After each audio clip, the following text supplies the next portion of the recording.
All right, guys. So got a pretty funny story today about one of the youngest lawmakers in the country, Mr. Jewell Jones, who's a representative in the House of Representatives in Michigan, right? And this guy, he has a pretty good background, right? He grew up in the church. He's a part of the National Guard. He's an auxiliary police officer, okay? And he was elected to city council at the age of 20. And from there, obviously, he went on to be elected into the state house, right, for Michigan. Now, apparently, though, despite his, good background and good upbringing, he has some issues, right? He has some issues. As, he got pulled over for drunken driving, in which he basically told the officers that, he would use his power as a lawmaker to punish them for doing their job, and that he was going to call Michigan Governor Gretchen Whitmer. Take a listen. Sheriff's deputies racing to a combative State Representative Jewell Jones.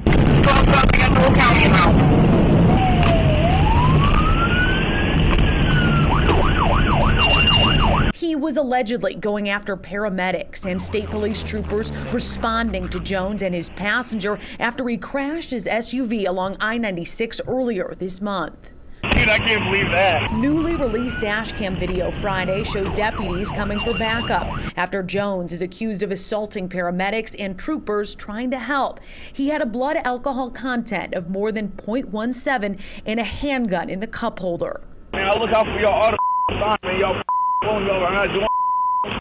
That's Jones trying to negotiate with officers. In a police report, Jones is said to have used his position as a lawmaker, saying he'll call Governor Whitmer, even referring to her as Gretchen, and threatening, saying he runs the state police budget. Troopers would tase and pepper spray Jones, they say, for resisting and becoming physical. You want us to wash your eyes out? Jones refused medical care and was placed inside of a deputy squad car under arrest. Here's audio from inside.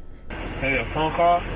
Eventually, yes. Not at the moment. Not right now? Not right now. I would like to go home. The only place I was going after this. Jones is now charged with 4 counts of resisting and obstructing a police officer and 4 other charges. He remains a lawmaker representing Inkster and the surrounding area. Jessica Dupnack, Fox 2 News.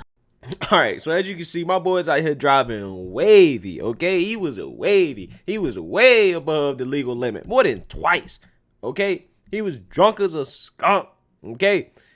He was resisting arrest. He was resisting the medical professionals. They had to call backup to get this man under control, right? Ain't that something? This man thought he was above the law, right? He was high off of power. He was on a power trip. Okay, that's what this man was on. Talking about, I'm going to call Big Gretchen Whitmer. I'm going to call the governor on y'all lonely little police officers. Okay, that's what this man was thinking. And he was in for a surprise, right? Because just because you're a lawmaker doesn't make you above the laws that you make, right? You may have control over the police budget, but that don't mean you can't be arrested, son, right? That doesn't mean that you're not subject to the laws that you help make, right? And the fact that this man is out here driving drunk, okay, driving drunk with a gun in the cup holder, okay? And again, nothing wrong with him having a gun. That's his Second Amendment right. I'm just saying, I'm painting the picture for you guys. He's driving drunk. He's resisting arrest. He has a gun in the vicinity, and he walks away alive, okay? He walks away alive. And I'm saying this because this proves the narrative that the left loves to push, that all police are out here to kill black men, okay? Because I'm going to tell you, this situation could have went a whole lot worse. It could have went a whole lot worse.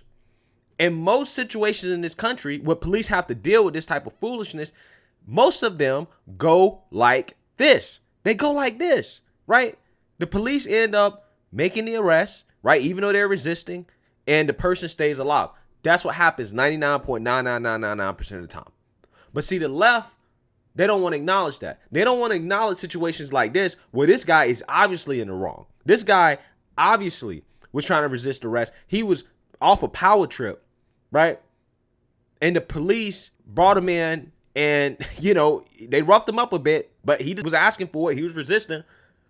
but he's alive. They don't want to tell you about the good incidents where this stuff happens, right? Which again, happens 99.999% of the time. But I'm gonna tell you, with that being said, this guy right here, he is lucky. He is lucky to walk away from this incident unscathed, okay? He is lucky, right, that he just got roughed up a little bit, right? Because again, you're driving drunk, you're out of control, you have a weapon, okay? You're resisting medical assistance. So obviously you're just belligerent at this point. But see, again, like I said, the left says that only happens to white people. White people only get that privilege. When this guy right here just tried to exert privilege over these police officers. What he tried to do is say, no, I'm privileged. I'm privileged. You can't arrest me. You can't touch me. But they'll tell you, oh, black people don't have privilege. There's no such thing as black privilege. This man is one of the youngest elected lawmakers in the country. He was on the city council at 20.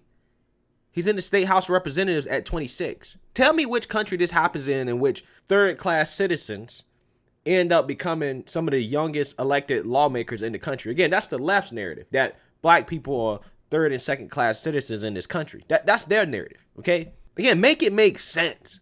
Make it make sense. And let me tell you, he's not just lucky that, the situation wasn't worse than it was in terms of his interactions with the police. He's also lucky that he didn't kill somebody else on the road, an innocent family who's, driving their kids to school or going to work in the morning, not knowing that, okay, this lawmaker is out here driving drunk on a power trip, could possibly crash and hit my vehicle and kill a family, an innocent family. He's lucky that didn't happen.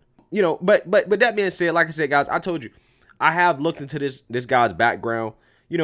He's a talented person, right? Obviously, to do what he's doing at such a young age. But, also in 2018, he was pulled over for speeding and having tinted windows and stuff like that. And they found an open container, an open container in his vehicle. And, he got a citation for that.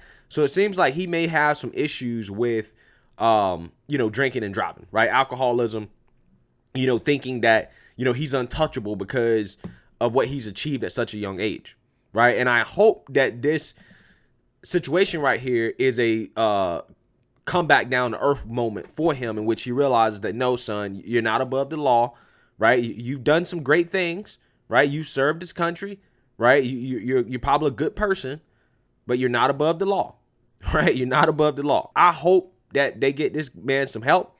Who knows if this is going to cost him his position as a state lawmaker. More than anything, I hope that he gets some help, right? Obviously, he's a talented guy.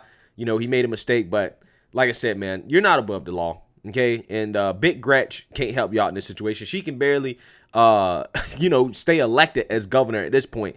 So, she may have some other issues to deal with on her hands beside your silliness. But let me know what you guys think. Make sure you like, comment, and subscribe. Most importantly, share a Black conservative perspective. Peace.